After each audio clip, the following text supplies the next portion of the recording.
À l'occasion de la Journée internationale des migrants, des associations ont installé ce midi un camp éphémère devant la préfecture de l'Isère. Éric Piolle co-signe, lui, une tribune à destination de l'État. C'est dans la boîte, une jeune entreprise iséroise développe des boîtes pour retraiter les déchets de façon écologique. En attendant, peut-être un jour dans l'agglo, la Wagabox s'exporte. Et puis il y avait du handball ce week-end, même si tout le monde avait les yeux rivés sur la Coupe du Monde des filles dimanche. La veille, le SMH GUC affrontait Montpellier en Coupe de France. Bonsoir à tous, ravi de vous retrouver dans ce JT du lundi 18 décembre 2017. Toutes les heures à partir de 18h, c'est 10 minutes pour faire le tour de l'actu du Grand Grenoble. Pour célébrer la Journée internationale des migrants, des associations grenobloises n'ont pas planté des bougies sur un gâteau, mais des tentes devant la préfecture de l'Isère. Ce lundi midi, une cinquantaine de personnes se sont retrouvées pour demander notamment une solution d'hébergement après le 22 décembre pour tous ceux qui sont logés au patio sur le campus. L'occasion également de dénoncer la circulaire du ministère de l'Intérieur qui prévoit un recensement des migrants dans les centres d'hébergement d'urgence. Plusieurs acteurs sociaux ont prévu de saisir le défenseur des droits sur cette question. Alors, c'est quand même une difficulté parce qu'il faut savoir quand même que ce problème-là, c'est de responsabilité de l'État. Donc c'est le préfet normalement qui est en première ligne sur ces affaires de migration, de migrants. Et donc c'est pas le rôle de la ville. Mais effectivement, nous on peut pas laisser les choses comme ça. On peut pas laisser les gens dehors de ce temps-là, etc. Et donc nous on a ouvert effectivement des gymnases pour les gens qui étaient le plus en difficulté. Et on a aussi le village du Rondeau qui accueille 25 familles et des logements d'instituteurs désaffectés qu'on a mis à disposition des familles. C'est sûr qu'en fait ça nous inquiète énormément parce que normalement l'hébergement est inconditionnel et qu'en fait on crée vraiment une discrimination entre les personnes et alors évidemment les personnes françaises mais les personnes étrangères et même entre les personnes étrangères entre elles du fait de leur situation administrative et on estime que c'est pas parce qu'une personne n'a pas de papier qu'elle est moins en danger quand elle dort dans la rue. Samedi, dans le journal Le Monde, Éric Piolle a co-signé une tribune avec d'autres maires de grandes villes de France. Avec Martine Aubry ou Alain Juppé, l'élu demande à l'État de les aider à accueillir dignement ces nouveaux habitants. Nordan Lelandais a-t-il une responsabilité quelconque dans la disparition d'un caporal du 13e BCA en avril dernier à Chambéry? L'ancien militaire, principal suspect dans la disparition de la petite Maëlys en août dernier à Pont-de-Beauvoisin, a été extrait ce matin de sa cellule de Saint-Quentin-Falavier pour être entendu par le juge d'instruction à Chambéry, chargé de l'enquête sur le caporal noyé. Le domicile de Nordan Lelandais à Domessin a également été perquisitionné. Selon nos confrères du Dauphiné libéré, les deux hommes fréquentaient les mêmes établissements du centre-ville de Chambéry. La Cour d'appel de Grenoble examinera à partir de mardi la responsabilité du docteur Lécarge Gajadur. Et il y a un an, et c'était une première, le tribunal correctionnel de Grenoble avait reconnu ce médecin hospitalier coupable d'homicide involontaire pour avoir autorisé son patient atteint de schizophrénie paranoïde chronique à sortir de l'établissement de Saint-Égrève. Le 12 novembre 2008, Jean-Pierre Guillot avait mortellement poignardé un étudiant grenoblois sur le Courberia. L'hôpital avait été relaxé. La famille de Luc Meunier et leur avocat attendent seulement que cette condamnation soit confirmée. Le médecin à la retraite espère lui prouver qu'il n'était pas le seul responsable. Encore une pierre dans le chantier de la transition énergétique. Dans le monde, le gaspillage des gaz de décharge équivaut environ à la consommation gazière annuelle de la France. Installée à Mélan, la jeune entreprise Waga Energy transforme le biogaz contenu dans les déchets en biométhane grâce à une boîte qui n'a finalement rien de magique. Laurie Baillet vous présente la Wagabox. Paris réussi pour Waga Energy. La start-up grenobloise rayonne au niveau mondial avec sa Wagabox. Cette technologie permet de transformer le gaz impur produit par les déchets, en biométhane, en énergie 100% naturelle, pilier de la transition énergétique. Alors aujourd'hui, nos déchets sont collectés, puis sont stockés dans des installations de stockage de déchets. La matière organique que ces déchets contiennent se dégrade et produit du biogaz. Ce biogaz est capté, on aspire ce gaz, on le passe dans la machine qui est derrière vous, qui va être capable d'extraire le méthane, de le rendre suffisamment pur pour ensuite l'injecter directement dans le réseau de distribution de gaz naturel. La Wagabox a nécessité 10 années de recherche et de développement. Il y en a 3. La première sert dans le nord de la Bourgogne, la seconde est située dans le nord de Paris et celle-ci, troisième du nom, compte alimenter 1500 foyers gersois. Alors ces Wagabox sont installés sur les installations de stockage de déchets.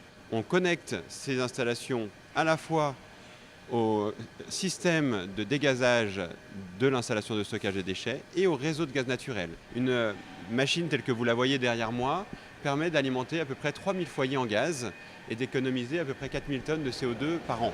Cette Wagabox est en cours de production à Saint-Quentin-sur-Isère dans les locaux de Ravana Chaudronnerie. Elle contribue au dynamisme économique du territoire. C'est vraiment finalement une belle histoire industrielle avec des jeunes talents grenoblois qui aujourd'hui mettent en œuvre une approche très artisanale de leurs procédés avec des brevets qui sont inégalés. Et ça, c'est made in Grenoble, quoi. C'est-à-dire que c'est fabriqué ici, ça se construit ici, donc tout l'emploi qualifié est ici pour pouvoir le vendre ailleurs. Donc c'est tout bon pour le territoire. Notre intérêt, c'est qu'ils vendent de partout en France, de partout en Europe et de partout dans le monde. Créé en 2015, Waga Energy a reçu le Grand Prix de la lutte contre le réchauffement climatique en 2016. Il est décerné par le ministère de l'Écologie, du Développement durable et de l'Environnement.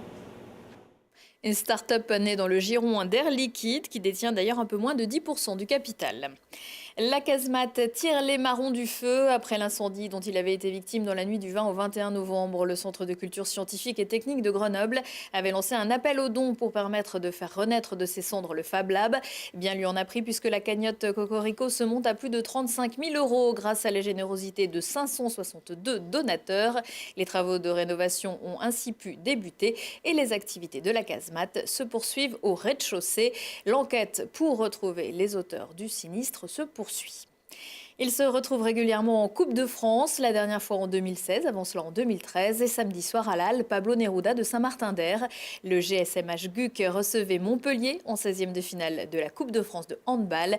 Pas de suspense, les Héroltais l'ont emporté 27-38, mais sur le terrain comme dans les gradins, tout le monde a pris du plaisir. Mathias Araez.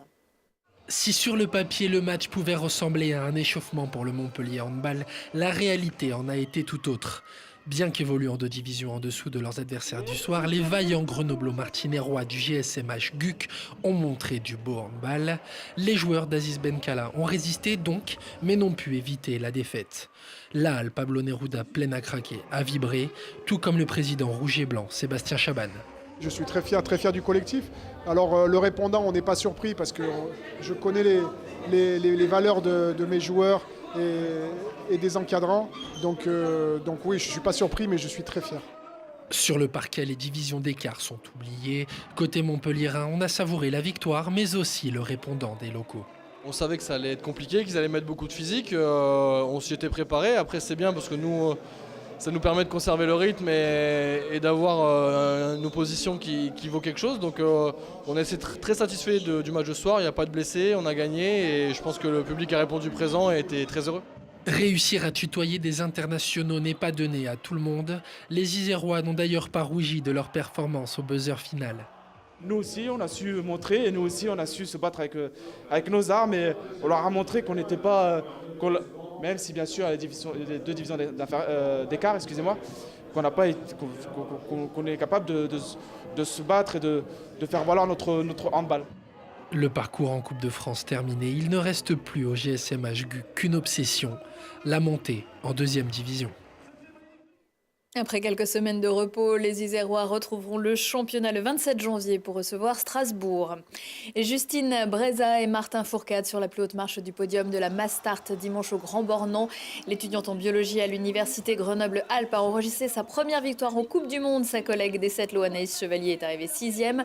3 heures plus tard, le Villardien Martin Fourcade, qui glissait après une victoire depuis le début de la compétition en Haute-Savoie, s'est lui royalement imposé devant Jonas Bö. Le Français compte désormais 20 points d'avance sur le Norvégien au classement général de la Coupe du Monde. Chacun son tour. Samedi à Nantes, le Grenoblois Chafik Besseguier a récupéré le titre de champion de France de patinage qu'il avait laissé l'an dernier à un autre Grenoblois, Kevin Emoz. Ce dernier prend lui la 2e place. J'espère que vous suivez toujours. Et une belle performance pour Chafik Besseguier qui s'est visiblement très bien remis de son pneumothorax qui l'avait empêché de participer au Trophée de France mi-novembre à Grenoble. Et puis ça sent le sapin pour le FCG, 4e défaite consécutive vendredi soir pour les Grenoblois en Pro D2. Grenoble est allé perdre à Béziers sur le score de 38-8. Le débriefing mercredi dans Terre de Rugby à 17h et 21h15. Heureusement, les filles sont là pour relever de niveau. Dimanche à Lesdiguières, les Amazones ont gagné 101-0 face à Nanterre. Prochain rendez-vous avec l'actu dans 1 heure et en replay sur telegrenoble.net. Très belle soirée à tous.